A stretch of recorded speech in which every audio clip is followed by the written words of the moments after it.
আমি রান্নার যতটুকু যা শিখেছি সবটাই আমার মায়ের কাছ থেকে শেখা।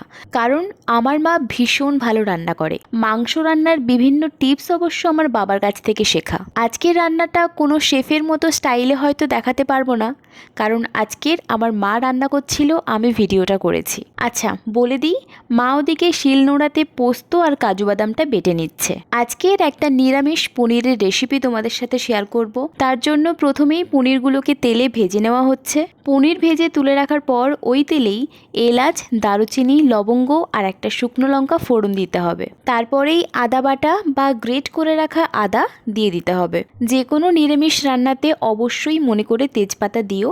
এক্ষেত্রে মা দুটো কাঁচা লঙ্কাও দিয়ে দিল, আর দিয়ে দিয়েছে 1 চিমটে লঙ্কা গুঁড়ো। তারপর অ্যাড করলো আগে থেকে কেটে রাখা টমেটো, পোস্ত আর কাজু বাদাম বাটা দিয়ে ভালোভাবে নেড়ে চেড়ে নিতে হবে। মা আমাকে পনিরটা ভাজতে বলে একটা ছোট্ট কাজ করতে গিয়েছিল। ভিডিও করতে করতে আমি পনির ভাজছিলাম, তাই পনিরটা একটু বেশিই লাল হয়ে গেছে, যার জন্য মায়ের কাছে বকাও খেতে হয়েছে।